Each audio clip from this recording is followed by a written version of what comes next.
Las micro y pequeñas empresas se han visto muy golpeadas por el freno de la actividad que se impuso con la emergencia sanitaria desde el 13 de marzo. En una gran cantidad de rubros, estas empresas permanecen cerradas, pero en otros, la necesidad de tener alguna venta las llevó a abrir sus puertas y a adaptar sus esquemas de trabajo.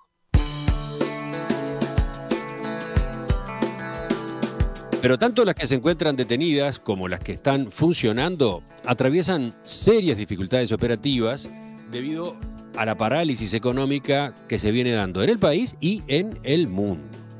Entonces, ¿cuál es la situación? ¿Cómo empieza este sector a planificar el día después de la pandemia? ¿Cuántas de estas firmas sobrevivirán? Vamos a conversar a partir de este momento con Pablo Villar, que es presidente de la Asociación Nacional de Micro y Pequeñas Empresas, ANMIPE. Pablo, ¿qué tal? Buen día, gracias por acompañarnos. Buenos días, ¿cómo estás, Emiliano? Un gusto conversar, a pesar de que el momento, claro, las circunstancias no son las mejores. Vamos a ordenarnos. Empecemos por ubicar qué significa para la economía uruguaya la pequeña y microempresa. Son más del 90% del total de las empresas, ¿no? Sí, realmente es un sector importante, muy diverso, pero muy numeroso. Está en torno al 92-93% de las unidades económicas y de ¿Y alguna cuánto forma, pesan en generación de puestos de trabajo en cuanto al PBI?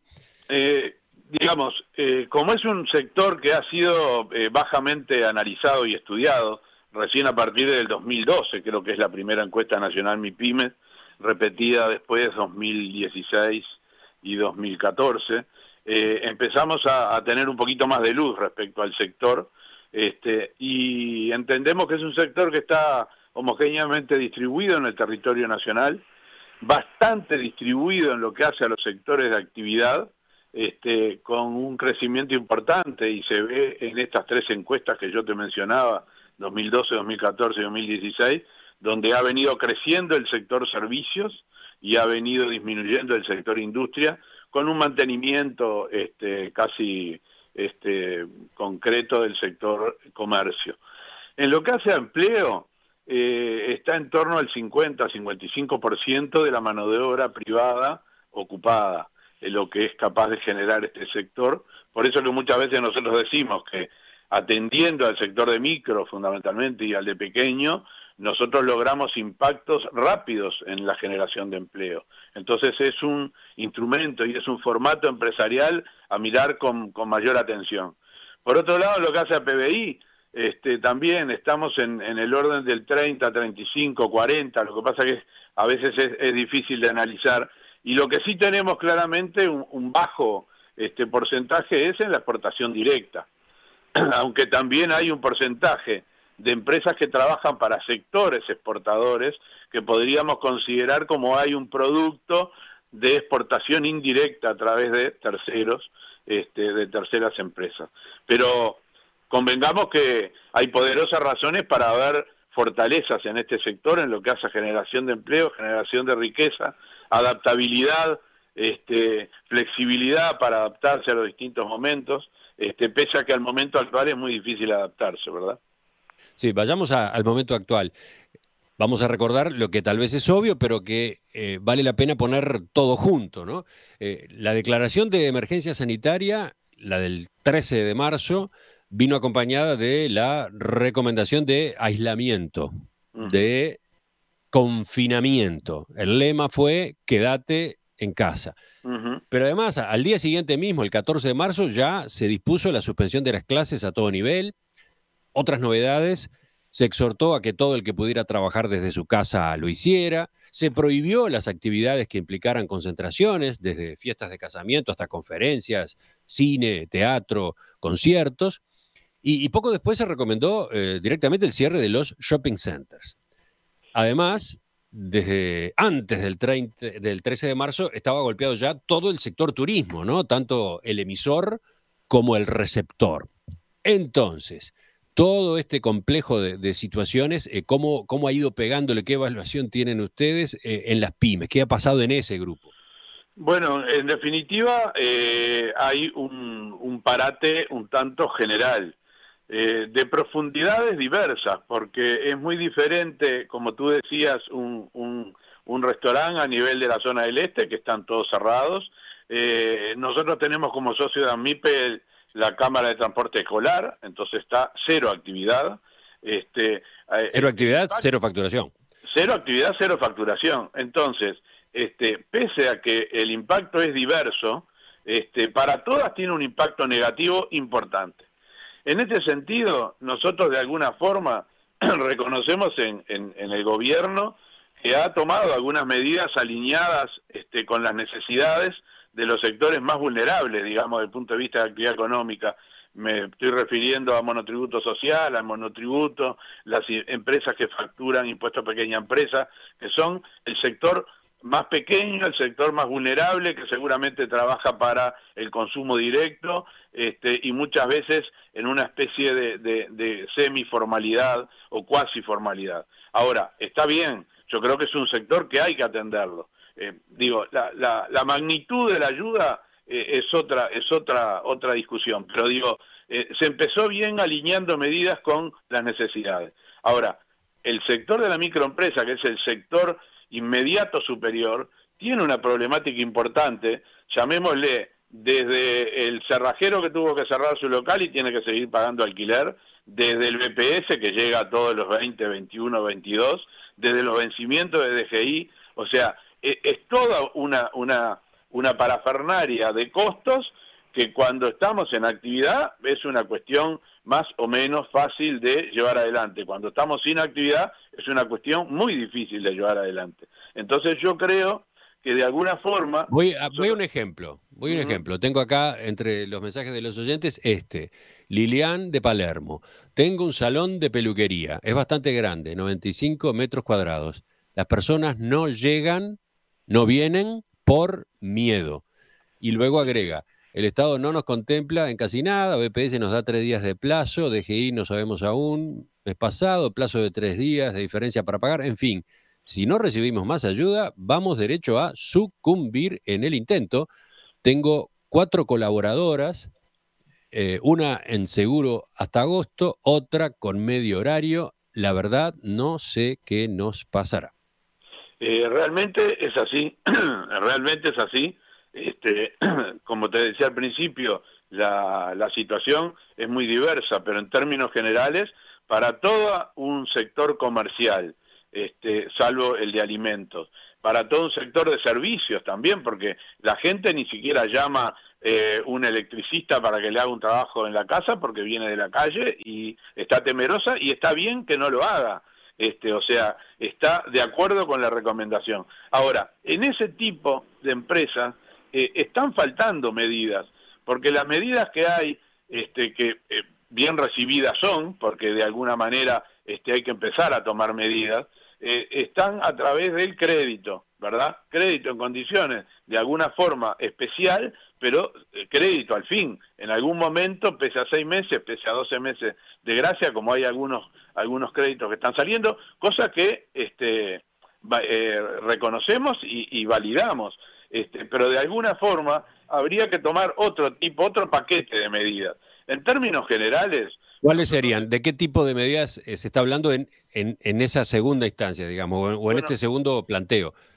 Yo creo que esto es una cuestión a tomar ya. En principio, por ejemplo, tiene que haber algún corrimiento de las fechas de pago BPS-DGI. Tiene que haberlo, porque la cadena de pago ya en marzo ha sido rara y menguada. La cadena de pago de abril va a ser peor que la de marzo, y los vencimientos siguen cayendo. Entonces yo creo que tanto a nivel de BPS como a nivel de DGI tienen que haber corrimientos de vencimientos, y además la generación de algún instrumento, como puede ser, bueno, está bien, hay que pagar BPS, tiene que pagar X, no llega a la totalidad, puede hacer un pago a cuenta y que quede, digamos, un acta de no pago por la diferencia, y después eso se puede hacer un convenio cuando esto se aclare, sin multas y sin recargos. O sea, tienen que empezar a estudiarse instrumentos adecuados para las diversas situaciones. Idem con DGI,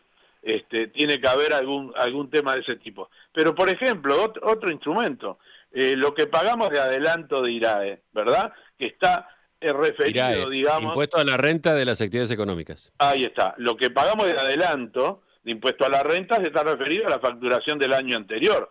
No cabe la menor duda que el 2020 va a ser mucho peor que el 2019. Entonces, nosotros creo que debemos de sensibilizar, por ejemplo, que de las declaraciones a partir de marzo, los adelantos de IRAE se pague cero, porque seguramente cuando lleguemos a terminar y a cerrar el año no vamos a tener rentas generadas para pagar los adelantos que veníamos haciendo. Y bueno, son todas inversiones que de alguna forma estamos considerando que debe de hacer el Estado con el objetivo de sostener empleo a través de sostener empresas y mantener una capacidad de recuperación a futuro. Porque esto es el elemento más clave. Nosotros no sabemos, hace un rato decía Rosselli, que va a ser una crisis profunda, pero seguramente corta. Arbeleche está sosteniendo lo mismo. Creo que estamos viendo algunas expectativas y algunos sucesos en el mundo que pueden generar expectativas respecto a lo que son 4 o 5 meses de duración de esto. Ahora, el impacto de 4 o 5 meses en esta situación es grave. Entonces, nosotros estamos convencidos que tiene que haber una inversión pública para sostener los grados de formalidad que ha logrado el Uruguay, para sostener la cantidad de unidades económicas, la cantidad de formalización de trabajo nacional, porque hemos estado en cifras récord de altas en el BPS, y todo eso me parece que es importante sostenerlo para tener la capacidad productiva más saneada cuando esto tenga posibilidades de recuperación. Estamos con Pablo Villar, presidente de ANMIPE, la Asociación Nacional de Micro y Pequeñas Empresas. Ya retomamos la entrevista. Enseguida retornamos al reportaje, incorporando además una serie de preguntas que están llegando desde la audiencia.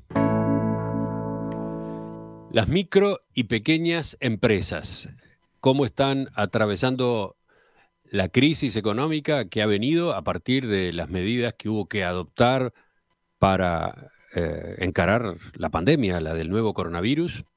¿Qué está pasando desde el 13 de marzo, cuando se declaró la emergencia sanitaria? Estamos conversando esta mañana en Perspectiva con Pablo Villar, que es presidente de la Asociación Nacional de Micro y Pequeñas Empresas.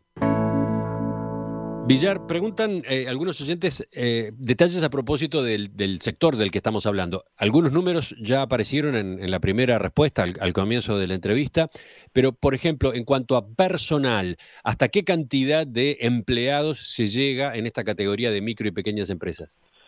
Bueno, voy a aprovechar la pregunta para hacer mención a una medida que se ha tomado que de alguna forma para nosotros conlleva cierta o relativa injusticia, digamos, en lo que hace a las unidades en las que se puede aplicar.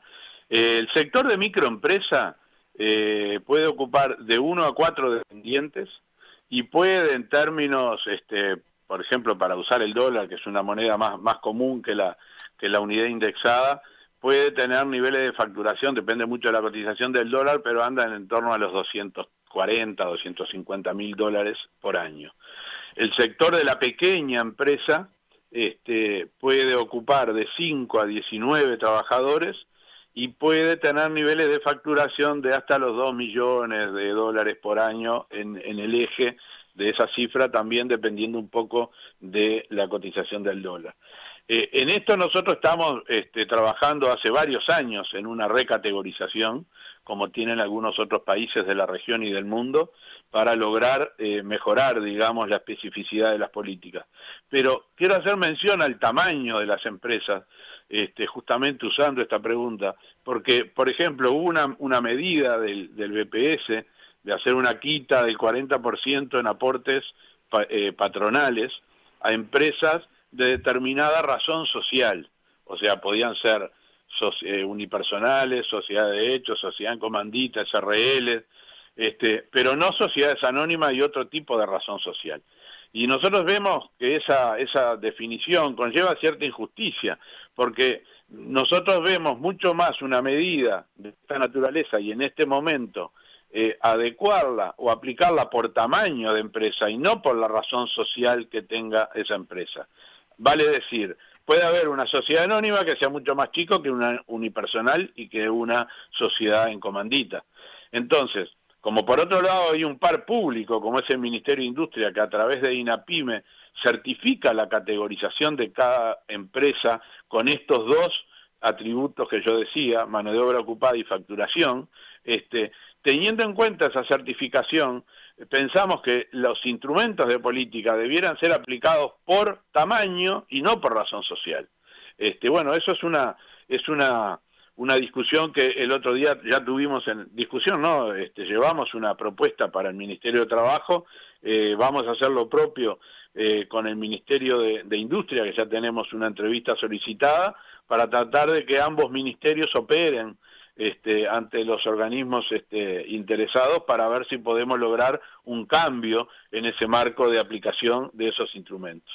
Ahora volvemos a hablar de instrumentos, volvemos a hablar de medidas, pero voy ahora a mensajes de los oyentes que describen situaciones, dan pinceladas a propósito de lo que se está viviendo.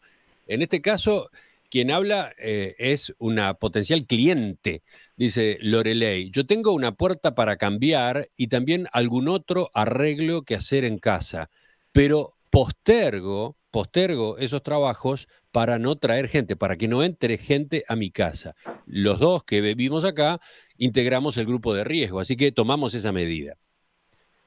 Sí, es tal cual así. Yo en mi propia casa tuve que hacer un tema porque tenía baja señal en algunos lugares, y poner algunos amplificadores de estos de la señal de Wi-Fi, y fue todo un drama con mi señora para lograr que entrara una persona, pues seguro, nosotros estamos casi en la edad de riesgo, y bueno, y ella está haciendo cuarentena total y yo estoy haciendo una cuarentena un poco ad hoc, porque tuve que volver a trabajar el lunes pasado. Pero realmente esas son las cosas que pasan. Otro ejemplo, dice Alejandro, mi hija tiene un estacionamiento. Muchos de sus clientes son trabajadores de la enseñanza. Ya se borraron todos. Y sí, el impacto... Otros son pequeños comerciantes que, para que no dejen de poner el auto en el parking, les estamos bajando el precio del alquiler a la mitad. Sí, el impacto va a ser devastador, la verdad que va a ser devastador. De alguna forma habría que buscar soluciones, por ejemplo, ayer me decían... Otros estudiantes hacen notar, por ejemplo, el caso de los shopping centers. Claro, son grandes empresas, pero a su interior, los locales, buena parte de los locales, son de hecho micro o pequeñas empresas, que están claramente facturando cero, que además tienen otro tipo de problemas, ¿no? Por ejemplo, stock de vestimenta que compraron y que vence, ya no sirve para el momento en el que se produzca la reapertura, ¿no? Hay un tema de temporadas, de época del año, etcétera. Sí, yo creo que debemos de ser, como sociedad toda, creativos, ingeniosos y solidarios, porque en esto, a mí otro día yo le ponía un ejemplo, como esas fichas en algunos juegos que sale la ficha y dice todos ganan. Bueno, en esta situación todos pierden. Ahora, debemos de ser criteriosos y debemos de tener la sensibilidad tal para que esa pérdida sea también distribuida equitativamente. De alguna manera nosotros, por ejemplo, estamos solicitando al BPS que pueda haber algún beneficio para las empresas que por las diversas razones que la casuística impone, no envíen trabajadores a seguro de paro. Veamos ese punto es importante, a ver, el de enviar o no al seguro de paro. ¿Cómo lo están considerando ustedes? ¿Qué tipo de diálogo están teniendo sobre este aspecto con el gobierno? Bueno, el otro día tuvimos una reunión con la directora general del Ministerio de Trabajo. De alguna manera le trasladábamos una realidad. Por ejemplo, las 2 o 3 o 4 semanas de parate que hicieron muchas empresas. Eso se negoció con los trabajadores de la forma totalmente doméstica. Y por acuerdo de partes se usaron distintos instrumentos. Se dieron licencias no gozadas, se adelantaron días de licencia por el año 2020, se dieron días y se pagaron y quedarán horas a compensar. digamos, los casos y el ingenio, digamos, empresarial, y que por acuerdo de parte se realiza es diverso. Ahora, todo eso mejora la posibilidad del seguro de paro, no está recayendo en un costo para el Estado. Eso debe de tener para las empresas algún beneficio. Entonces, nosotros estamos por otro lado haciendo hace algunos años un seguimiento de qué nivel de uso tienen las microempresas, las pequeñas empresas y las medianas empresas del seguro de paro.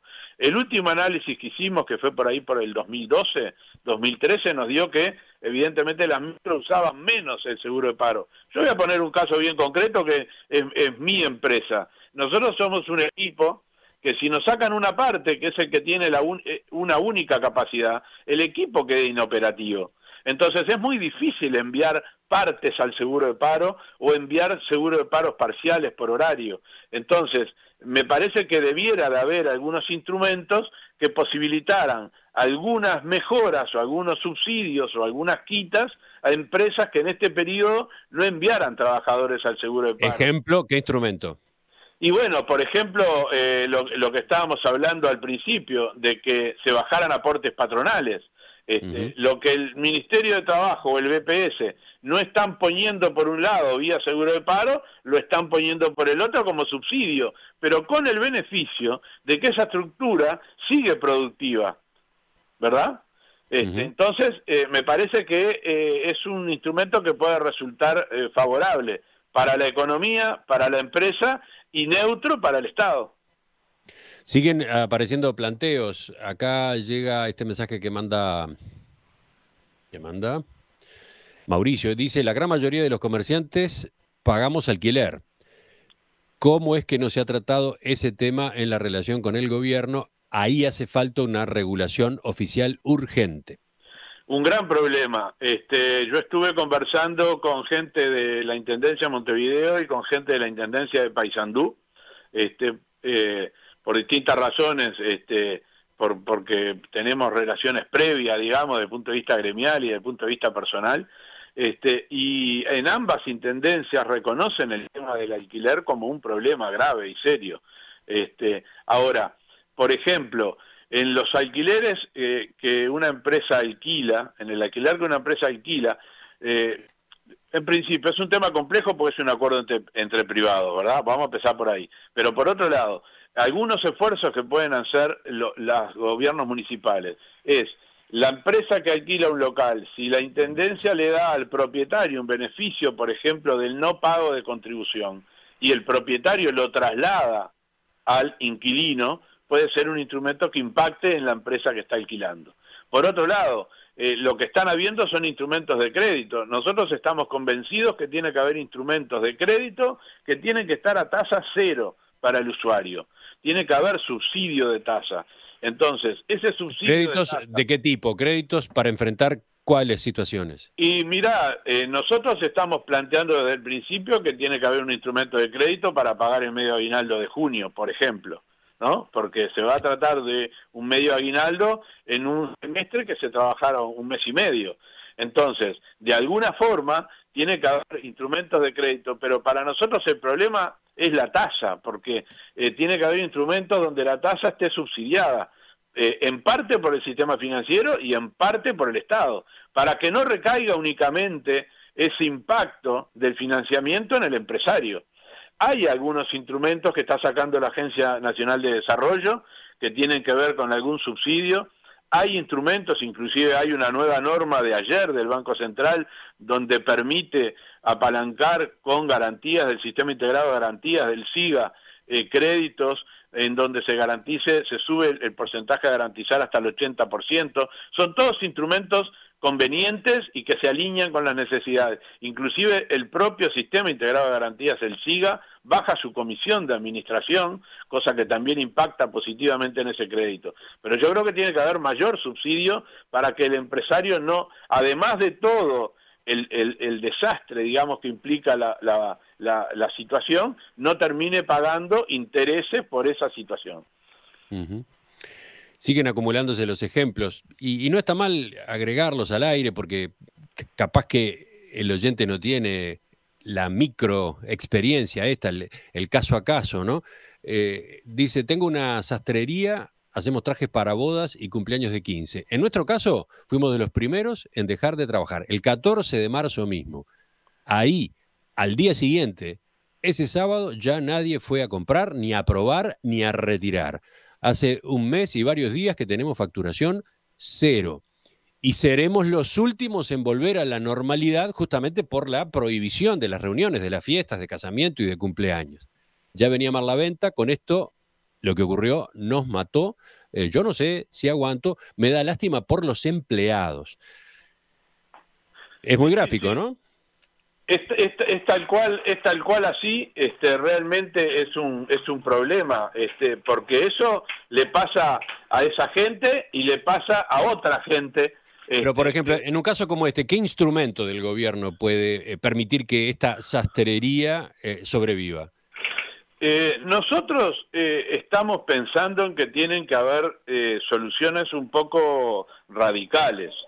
Es decir, le planteamos, por ejemplo, el otro día al Ministerio de Trabajo que se tiene que abrir como una ventana en donde se generan algunas flexibilidades. Por ejemplo, yo creo que razonablemente no se puede pretender cobrar BPS, o sea, todos los costos fijos, directos, el seguro, tiene que haber una ventana en donde esto tenga como una... la gente dirá, pero todo recae en las espaldas del Estado, y yo creo que sí, que tiene... Ahí viene, acá tengo la pregunta, ¿no? ¿No era que había que achicar al Estado? Todos estos empresarios ahora quieren beneficiarse del Estado. Está interesante la consulta tal cual la plantea, ¿quién es? Inés. Porque de eso en definitiva se está hablando. Todo apunta al Estado. Yo creo, como hablaba al principio, acá tenemos que repartir las pérdidas de esta situación lamentable que ninguno buscó y que ninguno generó. Tenemos que ser creativos, tenemos que ser ingeniosos, pero además tenemos que ser solidarios y justos. O sea, de alguna forma, como el otro día, y ha dicho en un par de oportunidades la ministra de Economía, Arbeleche, el Estado tiene espaldas para financiar esta crisis. Y nosotros estamos convencidos que realmente lo tiene que hacer, porque además, de alguna forma, todos estamos con ciertas pérdidas directas y algunas indirectas, y yo creo que, como decía al principio, el Estado debe generar instrumentos de crédito con tasas subsidiadas. ¿Quién tiene que pagar el subsidio? Nosotros estamos convencidos que en parte lo tiene que pagar el Estado, en parte también lo debiera de hacer quitas el propio sistema financiero. Han habido algunas movidas, por ejemplo, que arrancó con el Banco Itaú y después fue seguido por 2 o 3 instituciones financieras, que 3 cuotas, no me acuerdo si era marzo, abril y mayo, las pasan de todos los créditos, las pasan tanto personas físicas como jurídicas, las pasan para el final del crédito. Esas son medidas interesantes, porque tenemos que generar una ventana en el cual virtualmente y realmente no debiéramos de tener costos en esta ventana. ¿Por qué? Porque no estamos teniendo ingresos. Es un tema.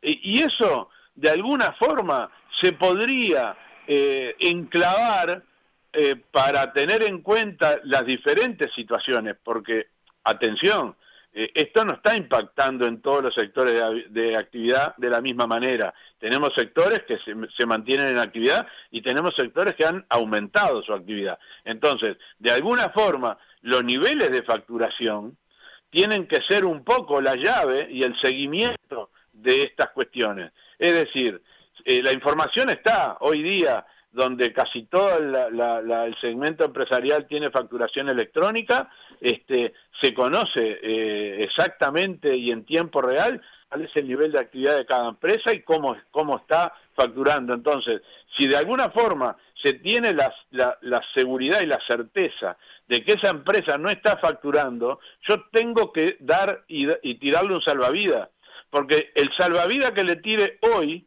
la va a encontrar con posibilidades de reapertura cuando esto se abra, dentro de 3, 4 meses, 2 meses o 7 meses, los que sean, porque nadie tiene tampoco certezas en eso. Cuando sea el momento, en ese día después que hoy se ha instalado, de alguna forma necesitamos como sociedad nuestro aparato productivo en marcha.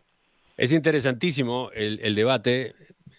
Digo interesantísimo cuando al mismo tiempo es angustioso, ¿no? Digo, es interesante, es interesante a propósito de justamente qué es lo que se le demanda, entre comillas, al Estado, qué papel tiene que jugar el Estado, porque de lo que estamos hablando es efectivamente de una catástrofe, ¿no? Lo que el país está viviendo, lo que el mundo está viviendo es una catástrofe. Ninguna de estas empresas que mencionamos acá son responsables de lo mal que les está yendo. No han sido decisiones equivocadas, no han tenido problemas en su relación con sus clientes. Se cayó arriba del país una pandemia y eso llevó a que hubiera que tomar las medidas que tomaron. Con lo cual hasta se abre una discusión sobre si los países y eventualmente Uruguay no tiene que tener en su agenda una previsión de pandemia, ¿no? Porque ¿de qué estamos hablando acá cuando se le reclama al Estado? Y estamos hablando como de un seguro, ¿no? De que el Estado funcione como un seguro ante una situación absolutamente extraordinaria que pega y pega de manera muy fuerte, ¿no? Es todo un tema para de aquí en adelante, ¿no? Sí, ciertamente yo creo que esto va a dejar enseñanzas varias, algunas que van a ir en pro de la mejora de productividad, como son algunas actividades que se pueden realizar de forma virtual y no de forma presencial, con el consiguiente ahorro de tiempo y de energía. Hay algunas tareas que se van a poder realizar bajo otro formato de teletrabajo, no la totalidad de las actividades, pero van a dejar enseñanzas varias. Ahora, yo quiero insistir que en la situación, que lo que puede ser hoy la salida para una empresa es muy diferente que la salida para un país. De alguna forma, nosotros estamos convencidos que tenemos que tener como nación soporte social, y el soporte social se da de distintas maneras. Ese soporte social se da a los sectores más vulnerables con herramientas que está teniendo el MIDES, que está teniendo el Ministerio de Trabajo, que puede tener INEFOP, que va a tener ANDE para algunos segmentos empresariales. De alguna forma, muchas de esas herramientas recaen en el Estado con el objetivo de mantener el bien común. Y me parece que, de alguna manera, esas son las cuestiones que hay que reclamar. Hay sectores de la sociedad que no tienen ingresos y hay que generarles un ingreso, para que no se corte toda la cadena comercial, para que no colapsen los sistemas de salud, para que no tengamos problemas de vivienda ni de tuburización de zonas y regiones. Es decir, nosotros estamos, de alguna forma, que va a ser necesaria una mayor intervención pública para salir de esta situación que ayude a compartir y a mitigar los impactos negativos que ha tenido y que está teniendo esta crisis. Ahora, para el Estado, si el Fondo Monetario y todos los organismos multilaterales y toda la Organización Mundial del Comercio están viendo como que va a ser un año como sabático para el déficit fiscal, porque es cierto, el déficit fiscal va a ir en aumento en todo el mundo, en todos los países del mundo, y se va a abrir un pedido de ventana. Bueno, nosotros tenemos créditos, por suerte es un país que tiene crédito, tiene que usarlo para sostener su aparato productivo. Y en el aparato productivo, lo que muchas veces se ve mezquino, que puede ir en apoyo de sectores como la micro y pequeña empresa, porque se cree que se está beneficiando al empresario, realmente se está beneficiando al empresario e indirectamente se está beneficiando al empresario para sostener trabajo. Y eso es realmente el impacto que hay que tratar de propender. Pablo Villar, presidente de ANMIPE, la Asociación Nacional de Micro y Pequeñas Empresas. Le agradezco la participación esta mañana. El tema agotado no está para nada. De algún modo lo fuimos recorriendo y dejando cantidad de ventanas y preguntas abiertas. Volvemos en cualquier momento, ¿eh? Muchísimas gracias, y para el día después, como se dice, nosotros como asociación tenemos muchos temas en agenda, porque esto va dejando enseñanzas y aparte desnuda problemas preexistentes que teníamos antes de esta pandemia. Así que bueno, muchas gracias y saludos a todos por ahí.